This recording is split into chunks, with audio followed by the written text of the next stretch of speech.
আজকে একজনের দর্শনের জন্য বেরিয়ে পড়েছিলাম। এই যে ইনি আমাদের ঘুমন্ত বুদ্ধ ঘুমাচ্ছেন কাঞ্চনজঙ্ঘা। নভেম্বর মাস থেকেই উত্তরবঙ্গের বহু প্রান্ত থেকে এনার দেখা পাওয়া যায়। এনাকে এভাবে দেখলে কি ঘরে বসে থাকা যায় বলুন তো? মনটা না পাহাড় পাহাড় করতে শুরু করে। আর নভেম্বর মাস আমার পছন্দের মাস হওয়ার আরেকটি মূল কারণ হচ্ছে এই যে মাঝে মাঝে এনার দর্শন পাওয়া যায়। বলুন তো চোখটা ফেরানো যাচ্ছে? কি অপূর্ব সুন্দর লাগছে না? ইনার দর্শন পেয়ে দর্শন করে তারপর চলে গেলাম স্পারে। স্পার হলো তিস্তা নদীর তীরে নির্মিত একটি বাঁধ বা প্রতিরোধক কাঠামো, যা মূলত শহরটিকে প্রতি বছর বর্ষার সময় বন্যা থেকে রক্ষা করে। এই স্পার হলো জলপাইগুড়িবাসীর কাছে আবেগ।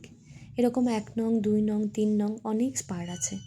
এবার আপনারা যারা জলপাইগুড়িবাসী নন তাদের মনে হতেই পারে কী এমন আছে আবেগ হওয়ার মতো। এবার বলি আবেগ হওয়ার মতো কী এমন আছে। এই যে এখানে দেখছেন, এখানে দুর্গাপুজোর সময় পুরো কাশবনে ভরে যায়। সবাই এসে আড্ডা দেয়, ছবি তুলতে আসে। আর আপনার মন ভালো লাগছে না, আপনি স্পারে এসে বসুন। আপনার মন ভালো লাগছে, আপনি স্পারে এসে বসুন। আপনার কারোর সাথে প্রথম দেখা, শেষ দেখা, আড্ডা, ঝগড়া, একাকিত্ব সব কিছুর জন্য শুধু স্পারে এসে একবার বসবেন। বাকি মনটাকে নিয়ে না আর চিন্তা করতে হবে না। আর স্পারের পাশে না এখন খুব সুন্দর একটা মন্দির হয়েছে। সেখানে কালী মায়ের মন্দির আছে, লোকনাথ বাবার মন্দির আছে, বাজরাংবালী মন্দির আছে, শিব ঠাকুরের মন্দির আছে। আর সব মন্দিরেই নিত্য পুজো হয়। আমার তো খুব একটা আশা হয় না, এলেই একবার ঘুরে যাই। আর এই স্পারে এসে বসার জন্য কোনো বয়স লাগে না। আপনি সব বয়সের মানুষকেই এখানে দেখতে পাবেন।